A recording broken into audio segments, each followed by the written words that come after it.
ETF index mutual funds నేర్చుకుని stock మార్కెట్లో రాణించాలనుకుంటున్నారా? వెంటనే ఈ నెంబర్కి కాల్ చేయండి. హాయ్ హలో నమస్తే, welcome back to Suman TV. ప్రస్తుతం మనతో పాటు ఉన్నారు POW అధ్యక్షురాలు సంధ్య గారు. మేడంతో మాట్లాడదాం.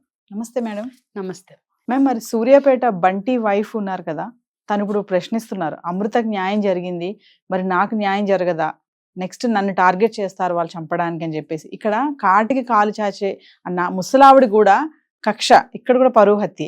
అంత దారుణంగా మరి అబ్బాయిని అన్నదమ్ములే వెళ్ళేసి పిలిచారని చెప్పేసి ఒక దగ్గర తీసుకెళ్ళి అక్కడ చంపేయడం జరిగింది. ఒక్కసారి మరి బంటి వైఫ్ అడిగేదానికి సమాధానం ఏమైనా ఉందంటారు అసలు? భార్గవి ఇంకా చాలా ప్రశ్నించింది తను. ఆమె ప్రశ్నలు అన్నీ న్యాయమైనవే. ఇప్పుడు ఆమెకు కూడా న్యాయం రావాలి. నేను ఈ తీర్పు వచ్చాక ఇంకోటి కూడా చెప్పాను. మన తెలంగాణలోనే 128 ఇన్సిడెంట్స్ జరిగాయి. అందరికీ న్యాయం జరగాలి. ఎందుకంటే అన్ని కూడా కుల దురహంకారాచలే. పరువు అనేది పతికట్ట. అక్కడ పెద్ద బోగస్ కాన్సెప్ట్. పరువు అని నేను పదే పదే చెప్తున్నా. పరువు అనేది ఏడిస్తే ఎంతమంది ఆత్మహత్యలు చూడాలి మనం. నీరజ్ మోడీ తల్లిదండ్రులు, విజయ్ మాల్యా తల్లిదండ్రులు పరువు బోలే. దేశాన్ని ముంచిన వాళ్ళు, మొత్తం బ్యాంకుల్ని ముంచిన వాళ్ళు.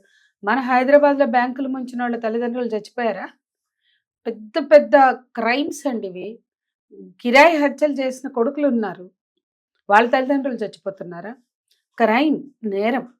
అటువంటి నేరాలు ఎంతమంది చేసిన పిల్లలు ఉన్నారు, కుటుంబాలు ఉన్నాయి. వాళ్ళ ఇళ్లలో ఈ చావులు ఎక్కడ కనపట్లేదే మనకి. అంటే ఆడపిల్లల మీద చేస్తున్నటువంటి కంట్రోల్, ఇది నియంత్రణలో భాగం కులం. ఇప్పుడు బంటిదే తీసుకుందాం, మాల బంటి. ఈ అమ్మాయి భార్గవి అన్న మాల బంటి ఫ్రెండ్స్. ఆ ఫ్రెండ్షిప్లోనే వీళ్ళిద్దరికి సాన్నిధ్యం పెరిగింది.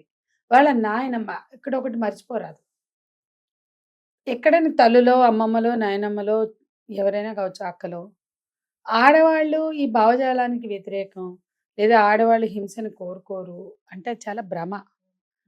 ఆధిపత్య భావజాలంలో వాటిని అమలు చేసే టూల్స్ వీళ్ళు. వీళ్ళంతా పనిముట్టులే. కుటుంబంలో ఉండే పరువునైనా కావచ్చు, ఇంకోటైనా కావచ్చు. అంటే ఆ విలువల్ని ముందుకు తీసుకెళ్లడంలో ప్రధాన పాత్ర వీళ్ళే పోషిస్తారు. కాబట్టి వీళ్ళ పరువు పోతుంది అనుకుంటారు. ఇప్పుడు ఆ నాయనమ్మే ఉంది. అంటే ఎవరు ఆధిపత్యం చేయగలిగే అవకాశం ఉందో ఆ ఆధిపత్యాన్ని చెలాయించుకోవడంలో భాగమే ఈ నిర్ణయాలు. అది ఎక్కడైనా కావచ్చు. అంటే కుటుంబాల్లో కూడా ఒకవేళ మగవాడు సాఫ్ట్గా ఉంటే ఆడవాళ్ళు పెత్తనం చేసే కూడా మనం చూస్తాం. అత్త సాఫ్ట్గా ఉంటే కోడలు చేసే కూడా చూస్తాం. అలాగే ఆమె ఆధిపత్యం చెలాయించగలిగే స్థితి లేకుండా ఆమె సాఫ్ట్గా ఎక్కడో సోవర్గా ఉంటే ఆమె అభిప్రాయాన్ని నాయనమ్మ చెప్పింది, నాయనమ్మ కళలో వెలుగు చూద్దాం అని మనవాళ్ళు చేయరు. ఎవరైతే డెసిషన్ మేకర్స్ ఉంటారో, ఎవరైతే కొంచెం పవర్ ఎక్సర్సైజ్ చేయగలుగుతారో వాళ్ళే వీటిని అమలు చేయగలుగుతారు. ఎక్కువగా మగవాళ్ళు, అప్పుడప్పుడు ఆడవాళ్ళు ఉంటారు. ఇక్కడ నాయనమ్మ. సో నాయనమ్మ కళ్ళల్లో ఆనందం చూడడానికి వీడు చేశాడు. ఆల్రెడీ ఏం వల్ల మా ఇప్పుడు అమృత వలన అని ఎట్లా మాట్లాడుతున్నారు, భార్గవి వల్లనే కదా మా కుటుంబానికి కష్టాలు, భార్గవి వల్లనే కదా ఈ అరెస్టులు, భార్గవి వల్లనే కదా ఈ జైళ్ళు. అంటే ఎక్కడికి మనం నేరం చేసాము, మనం చట్టాన్ని ఉల్లంఘించామని ఆలోచించరు. ఏ ఉల్లంఘనైనా ఉల్లంఘనే. ఒక ట్రాఫిక్ రూల్ వైలేట్ చేస్తే ఫైన్ పడుతుంది, అది ఉల్లంఘన. ఒక మనిషి బతికే హక్కుని హరిస్తే అది ఉల్లంఘన, శిక్ష పడుతుంది. కానీ ఇక్కడ మాత్రం ఈ అమ్మాయి ప్రేమించింది కాబట్టే అని మాట్లాడుతున్నారు. దానివల్లనే కదా ఇంత అభద్రత, దానివల్లనే కదా అమృత ఇంత ట్రోలింగ్కి ఎదుర్కోవడం, భార్గవి భయపడడం. వాళ్ళ భార్గవి ప్రశ్నలో న్యాయం ఉంది. భార్గవికి భద్రత కల్పించాలి. భార్గవికి ఇంత క్షోభ పెట్టి ఆమె క్షోభ కారణమైనటువంటి మాలబంటి హంతకుల్ని కూడా శిక్షించాలి. 128 ఘటనలో కూడా అందరి హంతకుల్ని 128 దాడుల్లో కొంతమంది బతికారు. ఆ బతికిన వాళ్ళల్లో కూడా దాడి చేసినటువంటి నేరస్తులు ఉన్నారు. ఇది ప్రణయ్ అయిన వెంటనే మాధవి మీద దాడి చేశాడు మనోహరాచారి. సందీప్కి దెబ్బ తప్పించుకున్నాడు, ఎంతే పడింది. కానీ మాధవికి మల్టిపుల్ స్టాప్స్. ఎన్ని ఆపరేషన్లు. ఆ అమ్మాయి వెలవెల్లాడుతూ అబార్షన్ అయింది. ఆ పాప అసలు ఆ ప్రెగ్నెన్సీ క్యారీ చేయాలా వద్దా అని ఆమె పడిన ఘర్షణ మొత్తం అత్త చేస్తుంది. మల్టిపుల్ సర్జరీలు ఆ పాపకి. ఆ పాప కంటిన్యూ చేసుకోవాలని ఉంది అప్పుడు ఆ ప్రెగ్నెన్సీ. కానీ ఆ అమ్మాయికి సేవలు చేస్తున్నారు. మళ్ళీ ఈ సిచ్యువేషన్లో బాగా మందులు వాడుతున్నారు. ఎందుకంటే అన్ని సర్జరీలే, Surgeries, ఎక్కడ పడితే అక్కడ కత్తిపోట్లు. ఆ సర్జరీలకు వాడిన మందుల వలన ప్రెగ్నెన్సీకి ఏమవుతుందో మళ్ళీ వస్తుందిలే పర్వాలేదు అంటే అప్పుడు ఏడ్చింది, నాకు ఉంచుకోవాలని ఉంది అని మాధవి.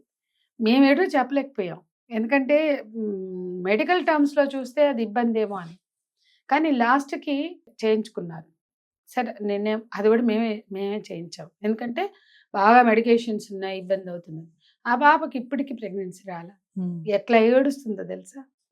అమ్మాయికి ఇష్టం పిల్లలంటే, వాళ్ళు చాలా ట్రై చేస్తున్నారు, రావాలని కోరుకుంటున్నాం. ప్రణయ్ ఘటన అయిన వెంటనే ఇది జరిగింది ఇక్కడ సనత్ నగర్. ఇట్లా భార్గవి కావచ్చు, మాధవి కావచ్చు, ఇంకా చాలా మంది అన్ని కేసుల్లో కూడా ఇటువంటి తీర్పులే రావాలి. భార్గవి వ్యధ, అమృత వ్యధ వేరు కాదు. కులాలు వేరైనా పై కులాల అమ్మాయిలైతే బాధితులుగా, కింది కులాల అమ్మాయిలైతే కాదనుకోవడానికి లేదు. ఎక్కువగా నష్టపోతుంది దళితులే, అది వాస్తవం. ఆ తర్వాత కులాంతరాలు లేదా మతపరమైన అంతరాలు. ఇంకోటి ఏవీపీ లాంటి వాళ్ళు స్టేట్ బంద్ ఇచ్చి బీజేపీ జాతీయ కమిటీ వచ్చి ఖండించింది ఒక నాగరాజ్ ఘటనే. 128లో ఒక నాగరాజ్ ఘటనే వాళ్ళు ఖండించారు, ఇంకే ఖండించలా. అది జరిగిన 1 వీక్కే రాజాసింగ్ నియోజకవర్గ పరిధిలో మన బేగం బజార్లో ఒక హత్య జరిగింది. నీరజ్ పన్వార్ అనే అబ్బాయిని, 21 రోజుల బాబు తండ్రి, పసిబిడ్డ తండ్రి. మరి అందులో రాజాసింగ్ కూడా వెళ్ళి పలకరించలా. ఇంత దూరం వచ్చి నాగరాజ్ తల్లిదండ్రుల్ని వచ్చి పలకరించిపోయిన జాతీయ బీజేపీ జాతీయ గారి వర్గం ఆనాడు గవర్నర్గా ఉన్న తమిళిసై దర్బార్ పెట్టింది ఆ నాగరాజు హత్య మీద. వారం ముందు రామకృష్ణది అయింది, గౌడ్స్, ముదిరాజు గౌడ్ మధ్య. ఆ అమ్మాయి ఒక ఆడపిల్ల తల్లి. అక్కడ జరగలేదు, అక్కడ కూడా ఎవ్వరు పోయి ప్రకటించలేదు. ఇక్కడ డబ్బులు కూడా ఇచ్చారు నాగరాజ్ పేరెంట్స్కి. అంటే నాగరాజ్ పేరెంట్స్కి మేము చాలా అండగా నిలబడ్డాం. ఈవెన్ ఆ అబ్బాయి చనిపోయిన 10వ రోజు ఊరంతా భోజనాలు కూడా మేము పెట్టాం. మేము అన్ని కేసుల్లో చేసాం, నాగరాజ్ కేసులో కూడా చేసాం. కానీ అక్కడ మమ్మల్ని ట్రోల్ చేశారు బీజేపీ. అసలు ఏబీపీ స్టేట్ బంద్ ఇచ్చింది, కానీ నీరజ్ పన్వార్ విషయంలో ఖండన కూడా లేదు. బేగం బజార్ వ్యాపారస్తులు ఆ హాల్ ఉంటుంది బేగం బజార్లో, మేము వెళ్ళాం మమ్మల్ని పిలిస్తే. రాజాసింగ్ రాలేదని చెప్తే మేము ఆశ్చర్యపోయాం. అదేంటి వారం క్రితం నాగరాజ్ ఘటన ఆయన వచ్చాడు, బండి సంజయ్ వచ్చాడు, జాతీయ బీజేపీ నాయకులు వచ్చారు అంటే ఎంత మతం అండి. ఒక ముస్లిం అబ్బాయి హిందూ అమ్మాయిని చేసుకుంటే, లేదా ఒక ముస్లిం అమ్మాయిని హిందూ అబ్బాయి చేసుకుంటే లవ్ జిహాదులు అయితే ఎక్కువగా మీరు చూడండి. అబ్బాయి ఎవరైనా అనేది కాదు, ఇక్కడ అమ్మాయి విషయంలో చాలా పట్టుదల ఉంటుంది. అది కూడా హిందూ ముస్లింల మధ్య అయితే లవ్ జిహాద్ అవుతుంది. అంటే అక్కడ మతపరమైన చిచ్చు పెడుతున్నారు, అదర్వైజ్ కులపరమైన చిచ్చులు. వీటిని ఎందుకు పోషిస్తున్నారు?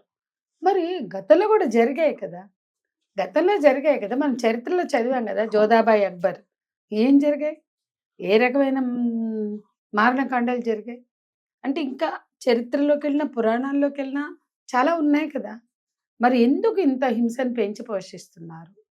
మనుషుల మధ్య కులం పేరుతో మతం పేరుతో చిచ్చు పెడుతున్నారు. ఈ రెండు లేకపోతే వర్గం అంటే క్లాస్ డిఫరెన్స్. కానీ పిల్లల ప్రేమ అంటే పిల్లలు కూడా మనం చెప్తున్నాం, అరే మీ ప్రేమకు బాధ్యత ఉండాలి, కుటుంబం పట్ల ఉండాలి, మీ పట్ల మీకు ఉండాలి పరస్పర గౌరవం, విశ్వాసం. రేపు కుటుంబం ఒప్పుకోకపోయినా, సమాజం ఆదరించిపోయినా, సంఘం అభ్యంతరం పెట్టినా, అంటే కులపరమైన వివక్ష, అసమానతల వల్ల మీకు మీరు నిలబడేంత ఆత్మస్థైర్యం ఉండాలి పెళ్లిలో. ప్రేమ అనగానే వీళ్ళ మనం ఈ మధ్య ఒక ఘటన జరిగింది, ఇన్స్టాగ్రామ్లోనో ఎక్కడో FBలోనో పరిచయం అయ్యారు, వెళ్ళిపోయింది అమ్మాయి. ఆడికి ఇల్లు కూడా లేదు, అక్కడ ఇక్కడ తిప్పాడు. గుడిసె అంటే ఉండటానికి ఇల్లు కూడా లేకపోతే చిన్న గుడిసె. ఆ స్థితిలో అమ్మాయి ప్రశ్నించినందుకు చంప అవతల పారేశాడు వాడు. ఇట్లాంటి ఆడపిల్ల తల్లిదండ్రులు కూడా బాధ కలుగుతాయి నేను అనేది. కాబట్టి ఈ ప్రేమల విషయంలో కూడా ఓ బాధ్యత లేకుండా, కనీసం వాళ్ళ ప్రేమ పట్ల వాళ్ళకు కూడా అవగాహన లేకుండా, సమాజంలో ఎన్ని ఆటంకాలు వచ్చినా, ఆటపోట్లు వచ్చినా ఎదుర్కొనే ఆత్మస్థైర్యంతో పెళ్ళిళ్ళు ఉండాలి.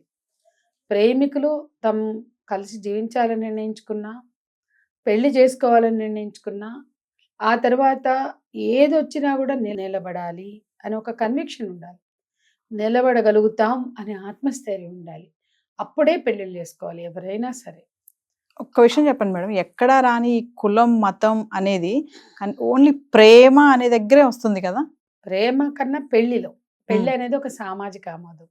ఇప్పుడు అబ్బాయి ఏ అమ్మాయిని ఇష్టపడి ఎంజాయ్ చేసినా ఎవరు వచ్చి నువ్వు ఎట్లా ఇష్టపడతావు, నువ్వు ఎట్లా అవి మాట్లాడట్లా. పెళ్లి అంటే ఒక సామాజిక ఆమోదం. ఆడపిల్ల ప్రేమించిన అభ్యంతరం, ఉమ్. పెళ్లి చేసుకున్న అభ్యంతరం. అబ్బాయి అయినా పెళ్లి చేసుకుంటే అభ్యంతరం. పెళ్లి అనేది ఒక సామాజిక ఆమోదం. పెళ్లి వలన నిజంగానే కుల నిర్మూలన, అంటే నిజంగానే కులాంతరమే అది. కాబట్టి పెళ్లి ఒక పబ్లిక్ స్టేట్మెంట్. ఎవరిదైనా పెళ్లి అంటే పబ్లిక్ డిక్లరేషన్, సామాజిక ఆమోదం, సామాజిక ఒప్పందం, పబ్లిక్గా అనౌన్స్ చేస్తారు. అంటే కులాంతర పెళ్లిళ్లలో ఆ డిక్లరేషన్ జరగడానికి వీల్లేదు. అది సమాజాన్ని చెడగొట్టడం. కాబట్టి ఈ కులాంతర వివాహాల్లో ఉన్న వ్యతిరేకత ఇంకా ఎందుకు పోవట్లేదు అంటే, అవి ఎప్పుడైతే సామాజిక ఆమోదాలుగా మారుతున్నాయో, ఇంక ఇట్లా కొంచెం పబ్లిసిటీ వచ్చాయనుకోండి, ఇంకెక్కువ మంది మాట్లాడతారు. ఉమ్.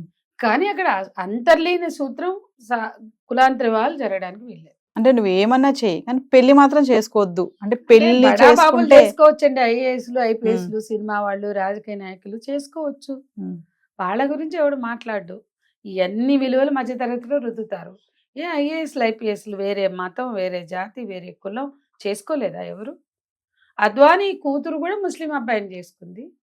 ఇంకా రాజకీయ నాయకులు చేసుకున్నారు, చాలా మంది చేసుకున్నారు. అంటే వాళ్ళ స్టేటస్లో చేసుకుంటే తప్పలేదన్నమాట. ఉమ్. కులాంతర కాదు, మతాంతర వాళ్ళు ఉన్నాయి, లేవా? ఉన్నాయి. సమాజంలో లేవా? సినిమా యాక్టర్లు చేసుకోలేదా? బయట వాళ్ళు చేసుకోలేదా? అది అప్పుడు అందరూ కూర్చొని జడ్జిమెంట్లు ఇస్తూ కూర్చున్నారా? ఉమ్. వీళ్ళందరి మీద ఎందుకు ఇస్తున్నారు అంటే, మధ్యతరగతి విలువలు ఒప్పుకోవన్నమాట. వాటిని పదే పదే పదే పదే రుద్దుతారు. బడాబాబులు అనుకో, వాళ్ళు ఇష్టం. వాడు Yes. నేరం చేసినా వాళ్ళకి చెల్లుతుంది, పెళ్లి చేసుకున్నా చెల్లుతుంది. అందరూ కట్టకట్టుకుని సంఘ నీతులు, సమాజ నీతులు, సంఘ నియమాలన్నీ రుద్దేది మధ్యతరగతి మీద. కాబట్టి మధ్యతరగతి ప్రజలు, ప్రజానికం కూడా ఆలోచించాలి. కింది వర్గాల మీద కూడా అవే. కింది వర్గాల్లో మాలామాదిగల మధ్య అవే చిచ్చులు, బీసీ ఎస్సీలు ఇప్పుడు జరుగుతున్నాయన్నీ. ఎక్కువ మంది చనిపోయింది ఉమ్. దళితులు, బీసీల చేతుల్లో. మొత్తం 128 ఇంకా కేటగరైజ్ చేస్తే ఎక్కువ మంది బీసీలే చంపారు. అంటే బీసీ ఎస్సీల మధ్య కూడా ఇవి బాగా పెరుగుతున్నాయి. కాబట్టి ఇంత పెంచి పోషిస్తున్నటువంటి, అంటే కులం రద్దు కావాలి, అనేక రకాల అంతరాలు రద్దు కావాలి. కుల, మత, జాతి, లింగ వివక్షలను భారత రాజ్యాంగం రద్దు చేసింది. వాటిని అమలు చేయాలి, అమలు పరచాలి, అమలు జరిగేలాగా చూడాలి పాలకులైనా, పౌర సమాజమైనా. అలా చూడవలసిన చోట పాలకులు చోద్యం చూస్తున్నారు. ఎందుకు ప్రభుత్వాలు ప్రకటించవండి? ఒక కులాంతర ఇటువంటి హత్యలు జరిగినప్పుడు, కుల దురహంకార హత్య జరిగినప్పుడు ఒక ముఖ్యమంత్రి ప్రకటించాలి. మేము కోరుతున్నాం, వీటికి రెమెడీస్ అడుగుతున్నాం. ప్రతి కుల దురహంకార హత్యలో ముఖ్యమంత్రులు ఇది అన్యాయం, ఎవరైనా కానీ ఉపేక్షించాం, నేరస్తులు, ఈ క్రూరమైన నేరం చేసిన వాళ్ళని శిక్షిస్తాం అని ఒక ప్రకటన రావాలి. కులాంతర వాళ్ళ భద్రత లేని చోట లోకల్ ఎమ్మెల్యే, ఎంపీ ఎవరైతే ప్రజాప్రతినిధులు ఉంటారో వాళ్ళు ప్రకటించాలి, వీళ్ళు పెళ్లి అని. చచ్చిపోయినాక ఎందుకండి పోస్ట్ మార్టంలు? వాళ్ళు బతికుండగా మాకు భద్రత లేదని కనుక కంప్లైంట్ చేస్తే ముందు స్థానిక ఎమ్మెల్యే ఆర్ ఎంపీ, లేదంటే ప్రజాప్రతినిధులు, జెడ్పీటీసీయా, ఎంపీటీసీయా, వాళ్ళకి ప్రజాప్రతినిధులు ఉంటారు. అందరూ ఓటర్లే. ఈ పెళ్లిళ్ళు చేసుకునే వాళ్ళు కూడా ఓటర్లే, 18 ఏళ్ళు దాటిన వాళ్ళే కదా. సో ఈ ఓటర్లు ఆ నియోజకవర్గ నాయకుల్ని, ప్రజాప్రతినిధులను కనుక సంప్రదిస్తే వాళ్ళు వీళ్ళు పెళ్లి చేసుకున్నారు, వీళ్ళకి ఎటువంటి హాని కల్పించొద్దు, ఎటువంటి ప్రమాదం జరగకూడదు అని ఒక ప్రకటన ఇవ్వాలి. ఏం కష్టమవుతుందండి? పొద్దున్న లేస్తే సొల్లు చెత్త చాలా మాట్లాడతారు, చాలా పోట్లాడుకుంటారు రాజకీయ నాయకులు, ప్రతిపక్ష నాయకులు. ఒక జంట భద్రత కోసం ఒక ప్రకటన ఇవ్వలేరా? అంటే అదొక సామాజిక ఆమోదం కల్పించడం. అది చేయడానికి వాళ్ళకి ఇష్టం ఉండదు. ఎందుకంటే మా కులం వ్యతిరేకిస్తుందేమో, ఆ కులం వ్యతిరేకిస్తుందేమో, అన్నీ లెక్కలేనండి. కానీ ఏం అడుగుతున్నామంటే 5-6 జరగంగానే మేము మొదలు పెట్టాం. కుల నిర్మూలన సంఘాలు, కేఎన్పిఎస్లు, వీళ్ళందరూ మాట్లాడుతున్నాయి. ఏమని మాట్లాడుతున్నారంటే, ఇటువంటి హత్యలో భద్రత ఎన్ని జరుగుతాయండి? అన్ని కులాంతర వివాహాల్లో కూడా ప్రమాదం ఉండకపోవచ్చు కదా. ఎక్కడైతే ప్రాబ్లం ఉందో వాళ్ళకే కదా భద్రత అవసరం. కాబట్టి ఆ భద్రత కోసం కొన్ని కట్టుదిట్టమైన చర్యలు తీసుకోండి అంటున్నాం. తప్పేముందండి? సమాజంలో అన్ని జరుగుతున్నాయంటే కొన్ని నివారణ చర్యలు తీసుకోవచ్చు. అందులో ఏంటి, వాళ్ళకి హానోరియంస్ ఆల్రెడీ చట్టంలో ఉన్నాయి. ఇప్పుడు వాటిని డిస్కరేజ్ చేస్తున్నారు, ఎవరు పట్టించుకోవట్లేదు. ఒకప్పుడు 20 ఏళ్ల క్రితం కులాంతర వివాహాలు చేసుకున్నప్పుడు ప్రోత్సాహకాలు ఇవ్వాలని ప్రకటించేవాళ్ళు, రాజకీయ నాయకులు కూడా ప్రకటించేవాళ్ళు. ఎక్కడైనా ఇట్లాంటి హీనియస్ క్రైమ్ జరిగితే సీఎంలు ఖండించేవాళ్ళు. మేము చూసాం, కాంగ్రెస్, తెలుగుదేశం, ఎవరైనా. కానీ ఈరోజు ఎవ్వరు కూడా ఇటువంటి ఘటనల మీద అంటే సోషల్ ఇష్యూస్ మీద పట్టించుకోవడం మానేశారు పూర్తిగా పూర్తిగా. కానీ ఇప్పుడు ఈ జడ్జిమెంట్ ఉంది, ఏమి రేవంత్ గారికి కష్టం ఏంటండి? ఆహ్వానిస్తున్నాం ఈ జడ్జిమెంట్ని అని మీ ప్రభుత్వం లేదా గత ప్రభుత్వమే కావచ్చు, ఇవాళ ఒక జడ్జిమెంట్ నీ హయాంలో వచ్చింది, ఒక ప్రకటన ఇవ్వచ్చుగా ఇటువంటి జడ్జిమెంట్లను ఆహ్వానిస్తున్నాం అని. ఏం కష్టం అండి వీళ్ళకి? ఏ రెడ్డి కులం ఏమన్నా కట్టుకడుతుందా దీని మీద? ఎందుకు ప్రకటించడం? కాబట్టి ఇటువంటి జడ్జిమెంట్లు వచ్చినప్పుడు ఆహ్వానించాలి, ఇటువంటి హీనియస్ క్రైమ్స్ చేసినప్పుడు ఖండించాలి. ఈ భద్రత అవసరమైనప్పుడు వాళ్ళ కోసం ఒక ప్రెస్ మీట్ పెట్టి ఒక ఎంపీ, ఒక ఎమ్మెల్యే లేదా జిల్లా మంత్రి చాలా వాటికి ఊరేగుతారు. మీ బర్త్డేలకి హోర్డింగులు పెట్టి కుప్పలు కుప్పలు భూ కాలుష్యం కలిగిస్తారు, హోర్డింగులు, ఫ్లెక్సీలు, బ్యానర్లు పెట్టి. ఇటువంటి ఎందుకు చేయరు? ఒక ప్రెస్ మీట్ పెట్టి ఈ జంట పెళ్లి చేసుకున్నారు, వీళ్ళకి మైనారిటీ తీరింది, వీళ్ళు మేజర్లు, వీళ్ళిద్దరూ వాళ్ళ పెళ్లికి వాళ్ళు బాధ్యత వహించుకుంటూ జవాబుదారీగా బ్రతకడం కోసం సిద్ధపడి పెళ్లి చేసుకున్నారు, వాళ్ళకి ఎవరు కూడా ప్రమాదం తలపెట్టొద్దు, వాళ్ళని బ్రతకనివ్వండి, వాళ్ళకి హాని కల్పించే హక్కు ఎవరికి లేదు అని ఒక ఎమ్మెల్యేనో ఒక ఎంపీనో ఒక మంత్రి మాట్లాడితే దాని ఇంపాక్ట్ ఉండదా అండి సొసైటీలో? అంటే ఎవ్వరు కూడా జవాబుదారీ లేకపోవడం. సో సమాజంలో ఈ అంతరాల్ని పెంచి పోషించే అట్మాస్ఫియర్ రోజు రోజుకి పెరుగుతుంది, ఆ విలువల్ని పెంచి పోషిస్తున్నారు. దాని ఫలితంగా ఇవాళ భార్గవి కన్నీళ్ళు లేకపోతే అవంతిక కన్నీళ్ళు. ఏ వైశ్య సమాజం బయటకు వచ్చి నీరాజనాలు పలికిందో, హేమంత్ చనిపోయినప్పుడు ఆ హేమంత్ వైశ్యుడు, ఒక రెడ్డి కులానికి చెందిన అవంతిక తండ్రి మామయ్య వచ్చి చంపితే మేనమామ అవంతికనే బ్లేమ్ చేశారు. మీరు చూడండి, అవంతిక కూడా అంతే ట్రోలింగ్ ఎదుర్కొంది. ఎంత ఘోరంగా మాట్లాడారండి ప్రెస్ మీట్లు పెట్టి. వాళ్ళు మాట్లాడడానికి సిగ్గు లేదు, అది ప్రొజెక్ట్ చేసిన మీడియాకి బుద్ధి లేదు. అక్కడ అవంతిక అదే పరిస్థితి. అవంతికతో కూడా మేము మాట్లాడాం, ఎంత బాధపడిందో, చాలా అబద్ధాలు, ఆ అమ్మాయి మీద ఎన్ని నిందలు వేశారో, ఎంత డిగ్రేడ్ చేశారో, ఎంత క్యారెక్టర్ అసోసినేషన్ చేశారో. హేమంత్ తల్లి వైశ్య సంఘాలు నన్నెందుకు ఊరడించావని అడిగింది. ఎందుకు సమాధానం చెప్పరండి? అంటే మారుతీరావు బడాబాబు ఆయనకి నీరాజనాలు పలికారు, సన్మానాలు పలికారు, హారతులు ఇచ్చారు. మరి అవంతిక అత్త హేమంత్ తల్లి కన్నీళ్ళు ఎందుకు తోడవలేదు అంటే కులంకి చూడండి ఎన్ని రకాల అభ్యంతరాలు, లేదా కులానికి చూడండి. అంటే ఈ విలువల్ని పెంచడం కోసం మాత్రం ఉంటారు, రుద్దడానికి ఉంటారు, కానీ ఖండించడానికి రారు. ఇక్కడికి వస్తే ఆ వివాహాన్ని సమర్థించినట్లే. సో వైశ్య సంఘం కులాంతర వివాహాన్ని సమర్థించకూడదు. కాబట్టి ఒక వైశ్యుడు చనిపోయినా అది బాగైంది అనుకున్నారో నాకు తెలియదు, కానీ మాట్లాడలేదు. అది నా ప్రశ్న కాదు, హేమంత్ తల్లి ప్రశ్నించింది. ఇవన్నీ ఇన్ని రకాల ఇష్యూస్, కాంప్లెక్సిటీలు ఉన్నాయి, కానీ లోపించింది మానవీయ విలువలు. అక్కడ కనపడింది మానవత్వం. అనేక రకాల భేషజాలు, కులమే కావచ్చు, మతమే కావచ్చు, జాతే కావచ్చు, ఏమీ లేకపోతే వర్గమే కావచ్చు, ఇన్ని భేషజాలతో కుట్రలు చేస్తున్నారు, సంకుచిత భావజాలంతో వ్యవహరిస్తున్నారు. Thank you.